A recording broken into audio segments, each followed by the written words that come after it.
kind of feel alive. Really need washed. Okay, we're live. How's everybody doing? So, what I am working on, boys and girls, and you may have been checking out some of the videos a little bit earlier today, and I was working on some rasp knives and showing how to keep the pattern or to retain part of the pattern in an attractive manner. And being that I make all things look good, it's clearly attractive. All right, if you haven't subscribed yet, hit that button. And what I have here, I started to grind on this, and I was like, you know what I need to do? I already did my burn through, and you know, we've done videos on burn through handles and so forth. And I thought about it, and I was like, what I should really be doing is I should do a live video on testing out some of Cheyenne's white ash. It's dyed and stabilized. So this particular material can take dye okay. Other times it doesn't. And I thought, hey, let's find out. Now, from what I've ground into this so far, that looks green. I mean, it's not like the old Irish soap commercial where you took the pocket and, oh, that smells like Irish Spring or whatever green, but it's not terrible. So what I'm going to do, I'm going to come in here and I'm just going to go ahead and grind out my profile real quick. And we're going to see how the color, how it penetrates on this. Okay? Here we go.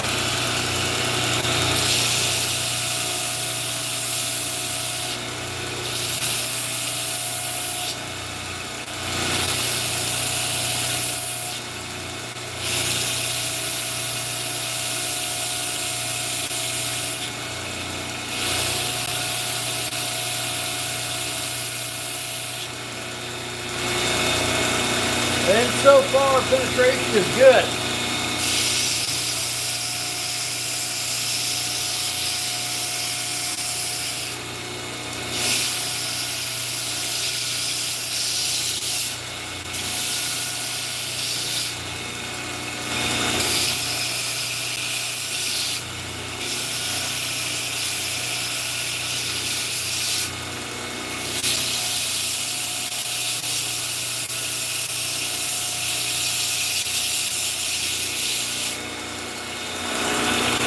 Looking good so far.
So far, so good.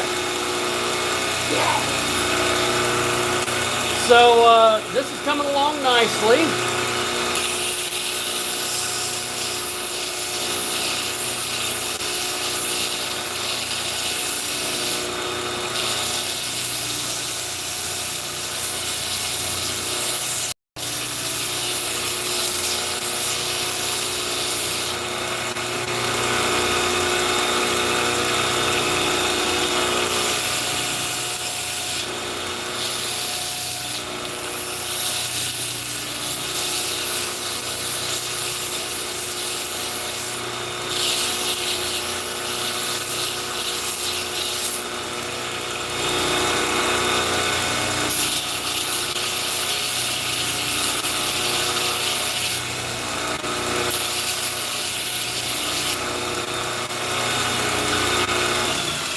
Okay, so far the material is actually exceeding my expectations. It's easy to work. It did retain its color.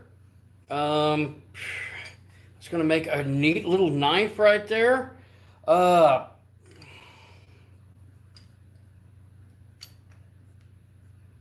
So the only thing I really see that I'm going to have to do much of anything on this is it's a little bit wider right here. So I'm going to just take that down real quick. Guys, I'm really happy with this so far.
So, yeah, pretty happy with the results. That's going to make a nice little spear point. Not spear point, but spear point blade, you know. So far, so good. And color penetration on this was reasonable. Now, next piece I'm going to do is actually going to be this one right here. Almost a denim blue or union blue, maybe. Might be some other type of blue hill, I don't know.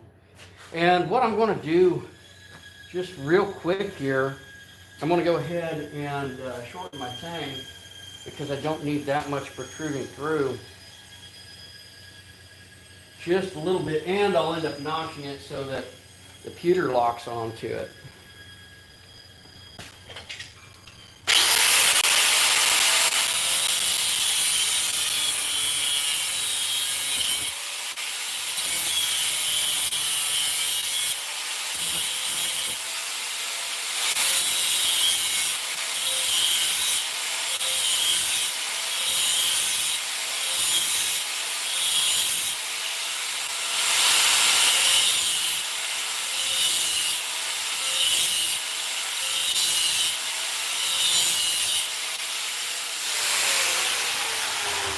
I know there's somebody going, there's a vise right there. Why the hell doesn't he clamp the blade in the vise? And the reason I didn't was because I want to protect my blade so I don't scratch it up in the vise. Okay, so now my tang is notched. That's going to help the pewter grab on, and it protrudes slightly. So when I pour that butt cap, it's going to work just absolutely awesome. Guys, if you haven't subscribed yet, it's a great time to do so. Coming up on some more dyed and stabilized white ash. Now, I wasn't thrilled about the grain on this at first because it reminds me a lot of oak or pine boards, maybe ash. But so far, this has taken the stain, the stabilization, the dyeing and stabilizing quite well. All right, so here we go.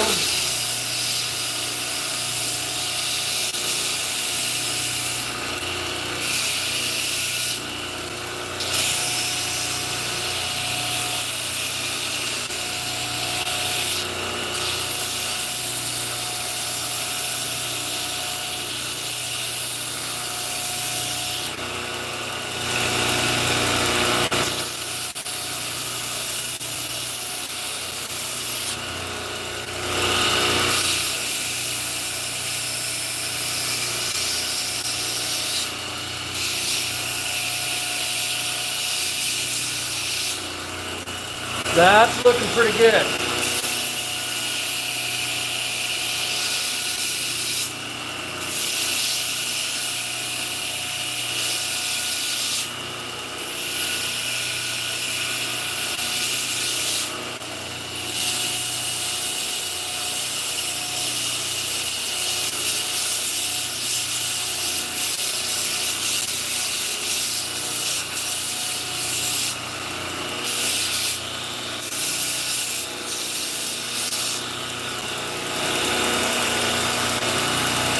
Go.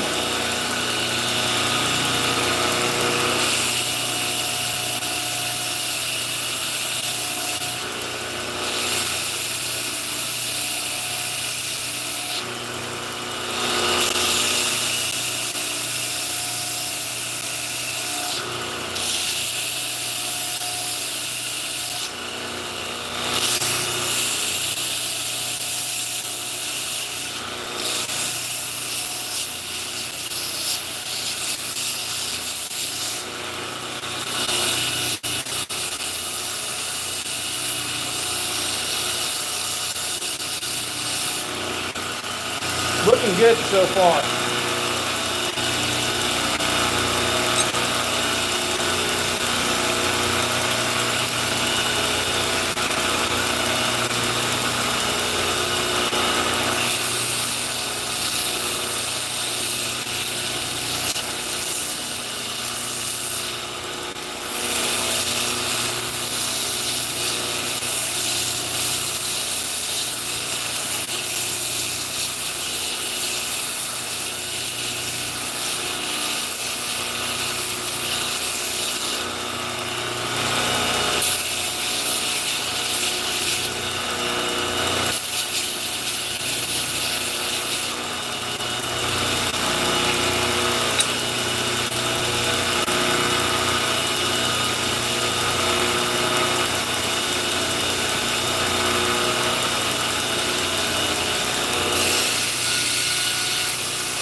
So far, this is all looking good. Next thing I'm going to do, I guess, is clean it up with a worn 120. Just kind of slack it, and then it's going to be time. It will be that time. What time? Time to use the surface conditioner. I asked too many questions. I thought I was going to forget.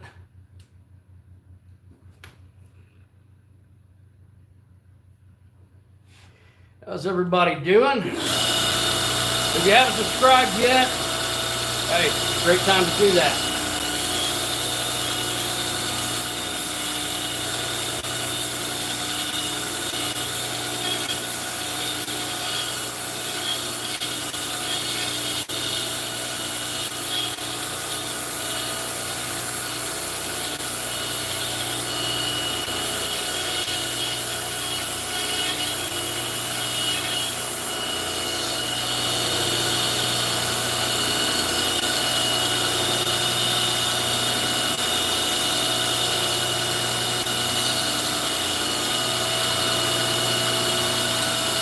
That's a good looking blue.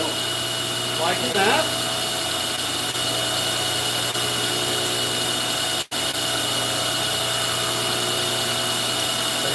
This real quick.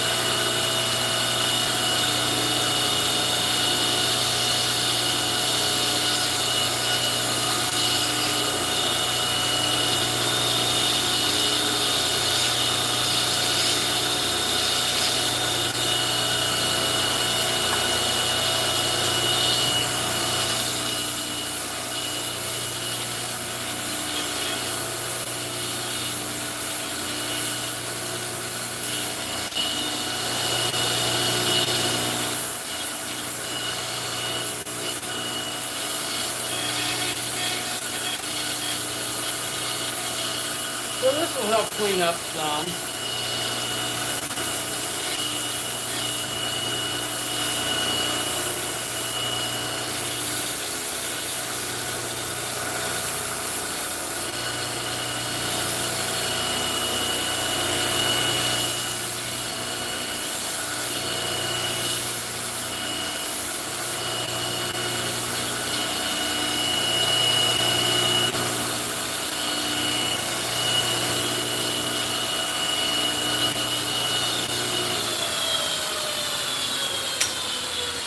Looking pretty good.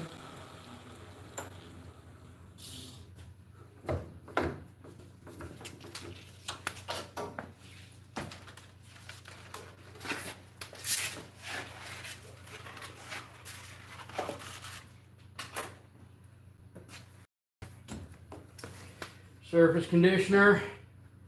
And then it's going to be time to start putting this stuff together, and it's not going to take too long. So stick with it. All right.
So I got to say that,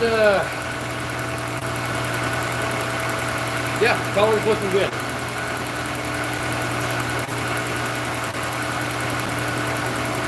Now let's see how that blue ends up popping.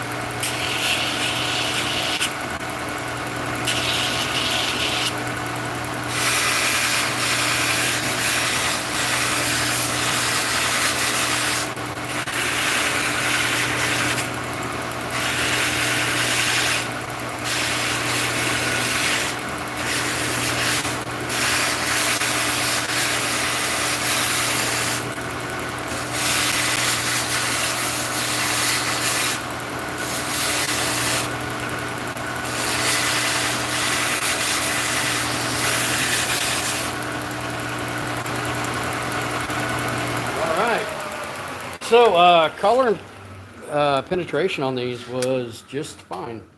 Now I'll be totally honest, I wasn't expecting the results that I got on these. And okay, so I was wrong on that, and I don't have a problem saying that.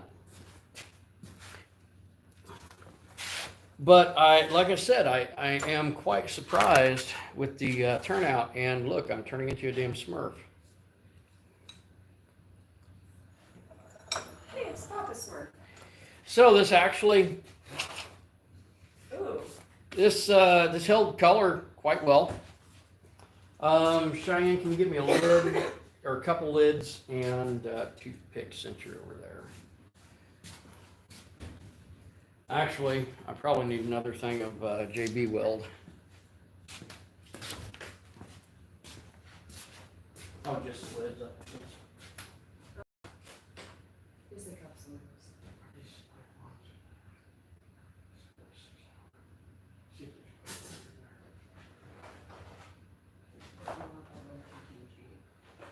Did I get the wrong one?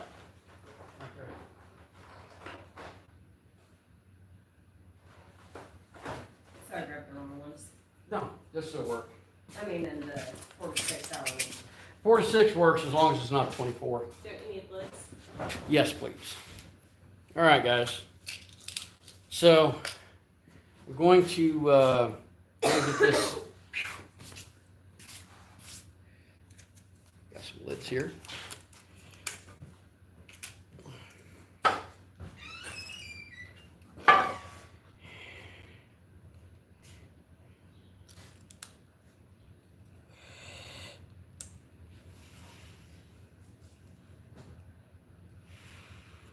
Using up the rest.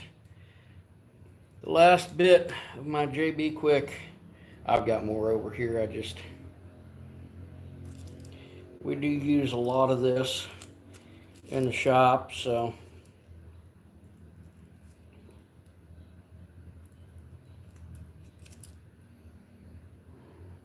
That's how you make a mess. I'll throw this out real quick.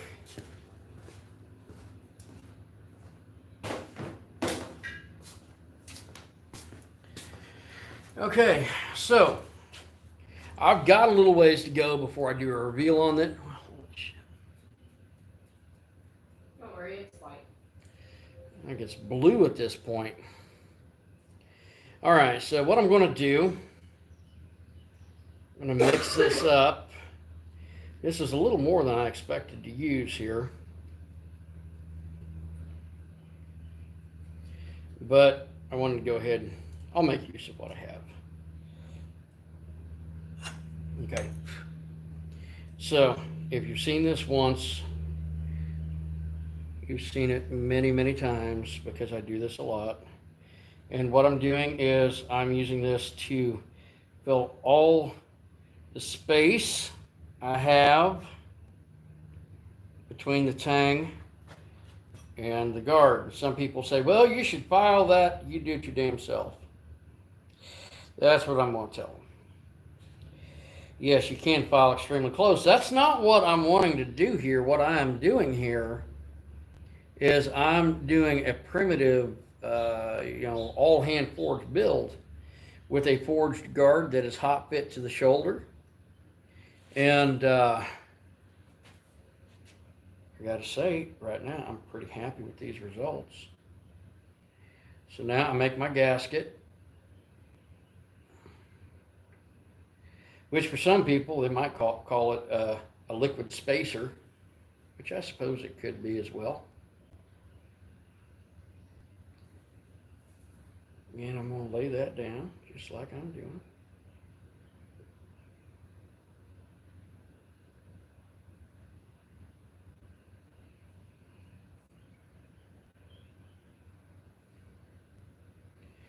All right.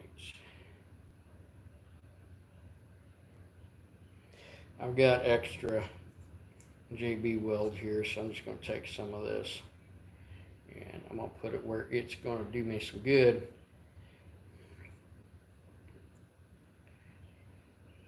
Right in that tang channel. Now set that aside so I can monitor my progress on curing. And it squishes out around all sides, so that is good. I'm okay with that. Now, I'm going to let that set for just a few. I want to get this taped up because something that will promote curing is heat. And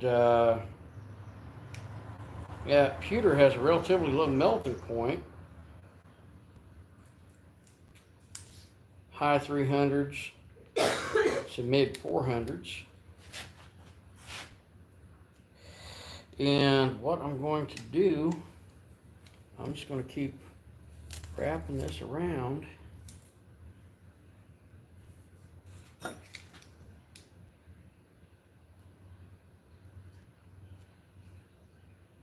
And get that just to lock up, seat up against that.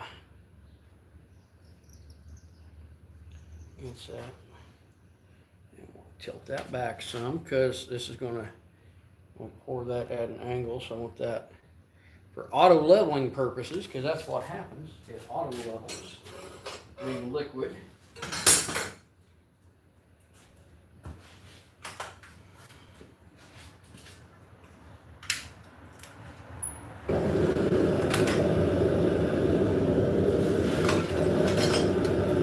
And what I have right here, I have some pewter in a ladle.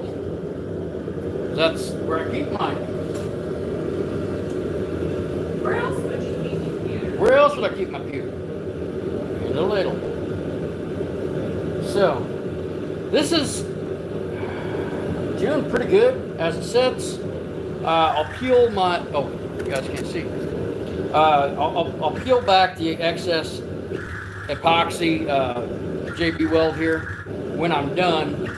But in the meantime, I want to go ahead and get some molten pewter down here so that it cures everything and solidifies. Now, a couple things can happen in this instance, which we've seen many times on my videos. And Black Wolf, how's it going, man? Toasted flowers. Get a hold of me a bit later. So here's what I want to do is I'm going to try to avoid overheating, because what can happen is, one, we end up with gas pockets, air pockets in the tang channel that have to escape.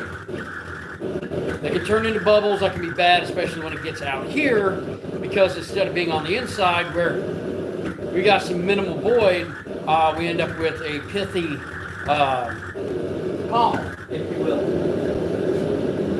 And somebody probably thinks that means Mike Tyson saying pissy palm, but no, pithy. Full of voids, air, and so forth. So what I'm going to do, I'm going to try to do this in one pour without overheating. It's not likely to happen because, one, if I can do this in a couple stages to where it does fill a portion of this, I'll be happy. It's not likely to go that well.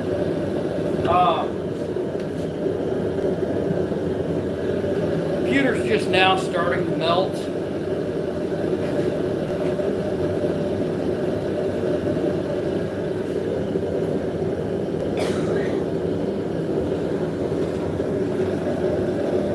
So now, like, it is molten, some of it, but some of it's rehardening, solidifying. Should I?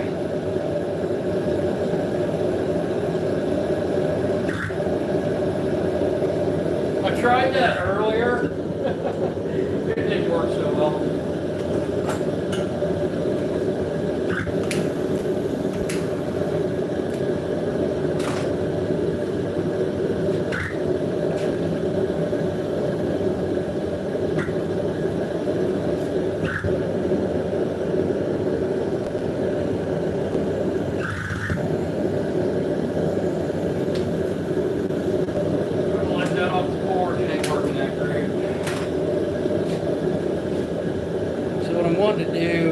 Some of that I started to pour down, it solidified pretty quick. So I'm just going to get it to go molten and flow down into that channel. If I get it too hot, the wood can produce fumes. So can the cactus juice was stabilized with.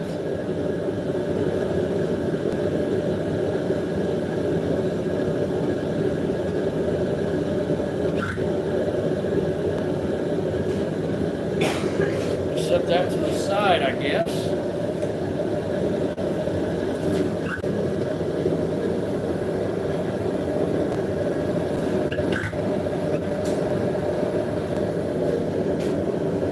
Scrape off some of the ash and the slag.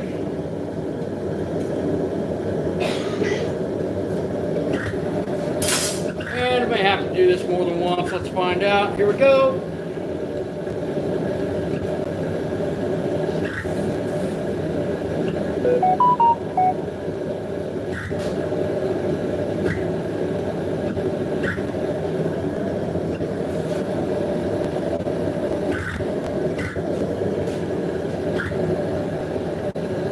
So this is bubbling a lot, as you can see. So there's gas escaping, whether it's from a pocket or whether gas is being produced. If it's from a gas pocket, it's not as big of a deal because eventually it displaces all of the air and we're good to go. If it's gas being produced, then it has to be, that was warm, then it has to get down below a temperature from where it's being produced. So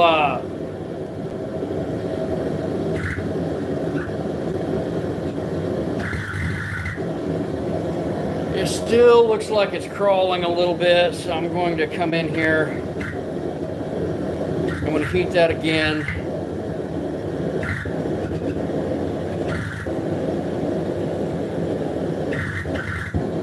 It almost looks like it's vibrating. That is unusual. So the idea is if I keep bringing this back, temperature-wise, getting it back to molten, if there's gas trapped in it, it should release.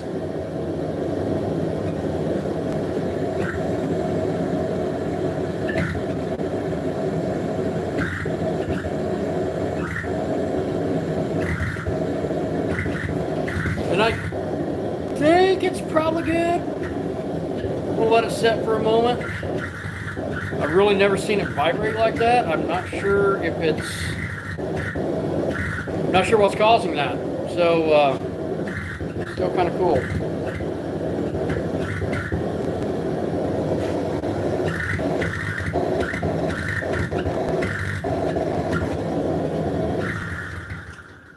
So now while I wait, because I kind of want to see how this turns out, I'm just going to go ahead and I'm going to leave my forge off for now so that I can play with this fun stuff. Randy, how's it going? If it's not gas pocket, then how do you know? Okay, Jonathan, so really I don't know. All I know is that if it's bubbling, that there's gas coming through it, that there's bubbles in it. Now, when your pewter's overheated, it can make things hotter than what you want, okay? So if, I don't know what the combustion point of wood is, probably on some of it 425, 450, some of it might be less, some might be more. But I want to keep it reasonably low because otherwise what can happen is while I'm waiting for things to set up is the wood's being heated. So, here we go. We'll come in here since that's been heated and everything. And that JB Weld's starting to set up. I'm just going to go ahead and peel back my JB noodle here.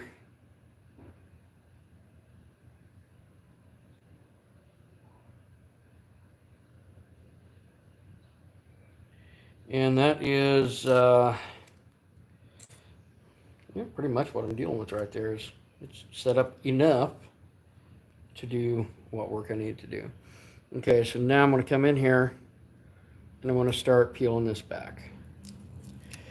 Now, I can be real lucky and everything look great, or I cannot be lucky and what it'll look like is this. You see that huge gap right there? Yeah. Okay, so that is what's called terrible. Now, there is a way to fix that. So what I'm going to guess is that the wood here got too hot. So the wood starts to produce fumes. That's what's burning when you're burning wood, is you're actually burning fumes. So the wood starts to produce fumes and creates a void. Okay.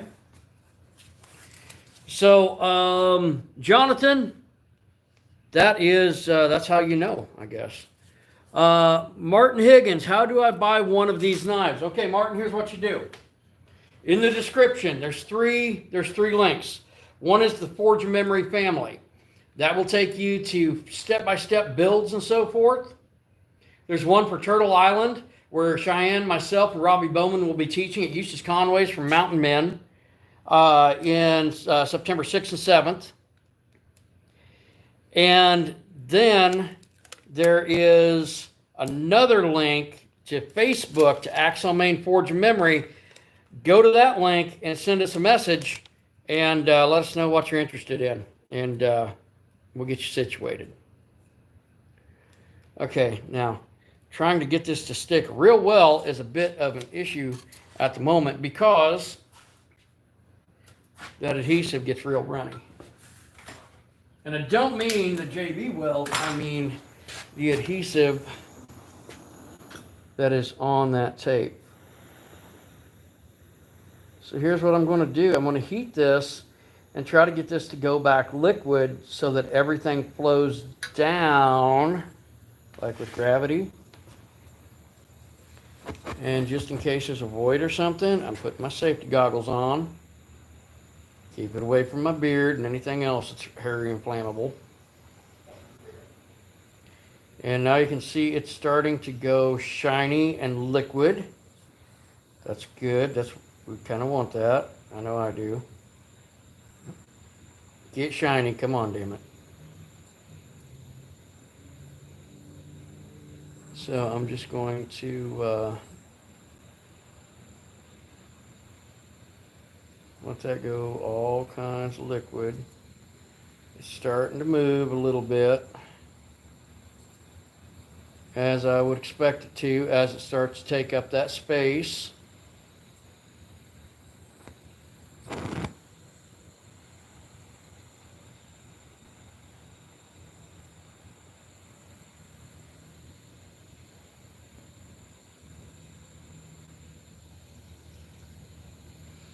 Now, if I overheat this one, that adhesive on the tape could give way, and then I have a problem. Oh, also, those asking about purchasing pieces, the Facebook page is Axle Main Forge Memory. You can just message us there. Cheyenne also has handle material available, so that's a big deal. So I'm just going to tap this a little bit. There we go. It just dropped. It just dropped. Wow.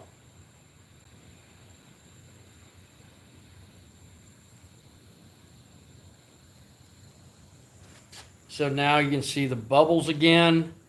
That's not what I wanted. That means that got liquid down into, I mean, like it dropped probably 1/16 of an inch or more. So, yeah.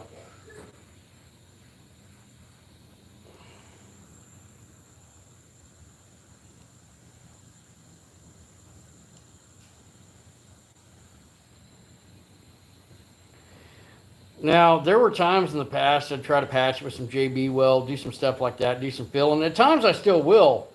But, you know, what we've done over time is we've developed our technique and improved upon it. And if I could figure out a way to definitely fill everything, you know, backfill it, I would. And one thing I have found is trying to use filler does not work that great. And the filler I'm talking about, like there have been times like I would take and I would backfill with steel wool. Well, that's okay. That does allow a little bit of area for the pewter to harden against, but you still end up with an air pocket. It's that big bubble right there.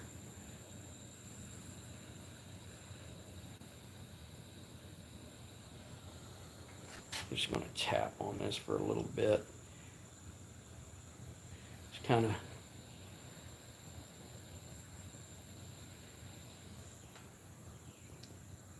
Yep, there's a bubble.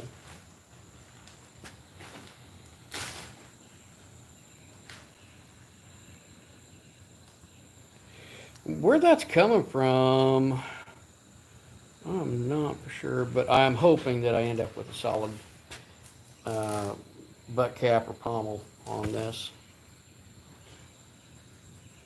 And sometimes I've got to do this a couple times. Yeah, there's more bubbles right there.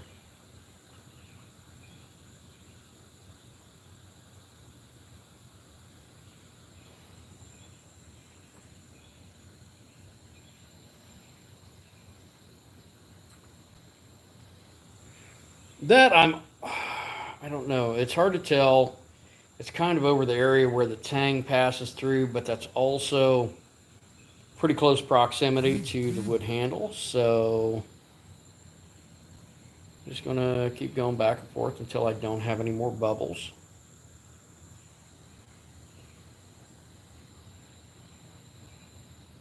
We might be good. Let's find out. We're gonna let that solidify, and then I'm gonna take that tape off, and we will find out.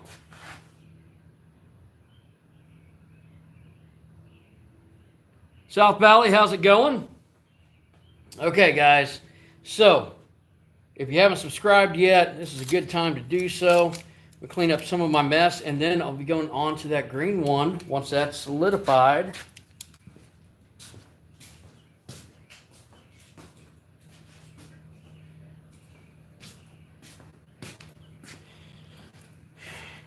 Once it's solidified and everything checks out, that's what I probably should say. So what I'd like to do on this is, if everything's good to go, I'll clean it up and then I'll oil that handle. And that's going to, it's going to give us a nice result. Well, it's going to give a nice result because I think it will. What metal is it that is pewter. So like, Grandma's candlesticks and everything that everybody forgets about once Grandma passes, or Aunt Susie or whoever. And you put them in a box, and pewter's quite soft, like you can smash it. It's about like lead, only not toxic if it's food grade. And it melts high 300s, mid to mid 400. Of course, you can get it hotter than that, but the idea is to not superheat it. Okay, it's looking like it might be, is a maybe. That could be good. Okay, it looked like part of it dropped because the adhesive gave way on this, and that's how I got these pieces at the side. So give me just a moment.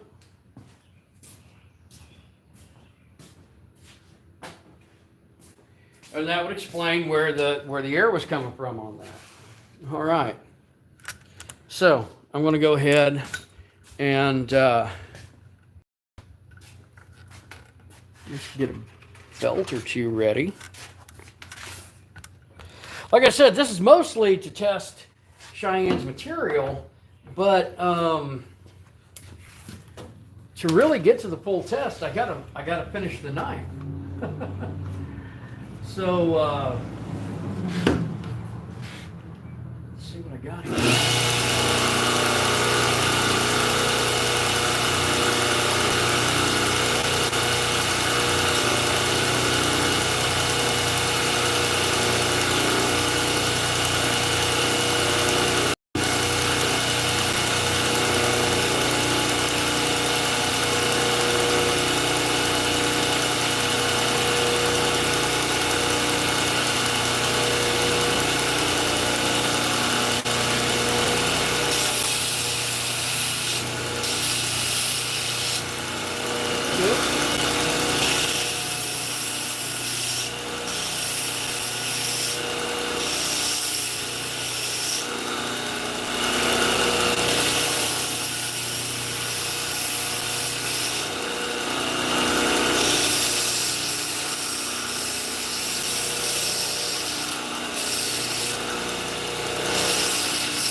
So instead of wasting all this, I think I can pull that off.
So one thing I did notice, I did get that a little too hot, so I got some discoloration down here by the pommel. I'm going to blend that, oil it, and it's going to look just fine.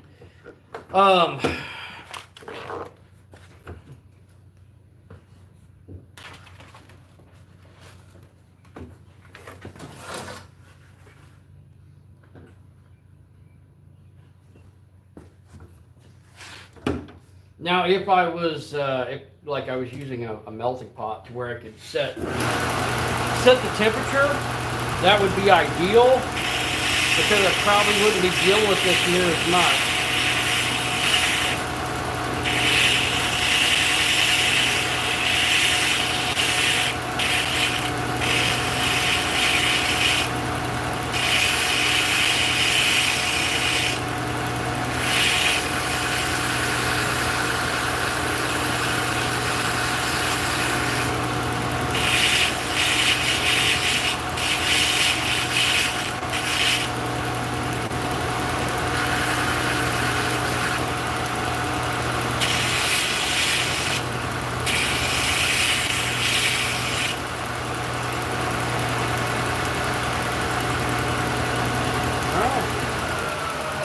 So guys, boys and girls, those of you who don't know which bathroom to use and identify as Tyrannosauruses or other things. I mean, identifying as a Tyrannosaurus would be cool. I always thought Triceratops was cool. There you go. There you have it right there. Now let's see what this wood really looks like. Cheyenne, you know what we really need? To make some more of that oil. I think there's enough on the brush I can do this.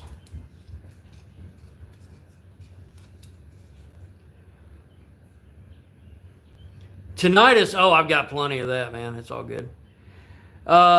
Is liquid epoxy able to harden enough to be stable in the gaps if there are any gaps left? Yes. And what is used to buff it with for a nice shine? I was using my my surface conditioner, my blue surface conditioner.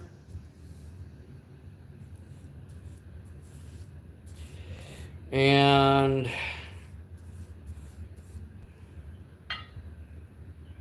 there you have it.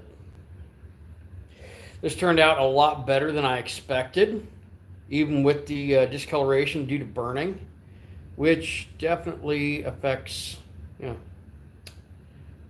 coloration. Hi, Dave. Dave, can you grab me a paper towel over there? So I'm going to wipe this off so you guys can see it, but I kind of wish I had this down here too. Here, just need one. All right, guys.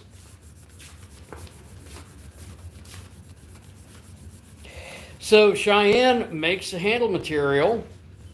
She also makes knives. You may have seen her on Forged in Fire Season 9, Episode 5. Blades Gone Wild. But through that Facebook link in the description, you can also get a hold of her if you're interested in handle material. You see me on Season 4, Episode 2 of Forged in Fire, Deerhorn Knives. You see me on Season 1, Episode 1 of Master of Arms on Discovery Channel, Flintlock Axe Pistol.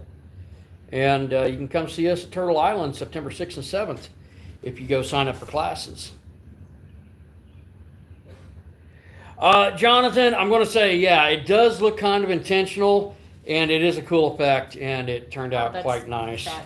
So I'm going to be totally honest, and I've been pretty straight up with Cheyenne on this, that I did not think this material was going to be worthwhile. And I kind of wish the grain was a little different on it, but I get the look of oak without it being oak, and I get some really cool coloration with it, guys. There you go. So, be sure to like and subscribe. I know I haven't hit an hour yet, but it's pretty close. Cheyenne right here is mixing up some more oil and mineral spirits. And I'm going to get on that green one. So, you guys have a great one. We'll catch you in a few. Later.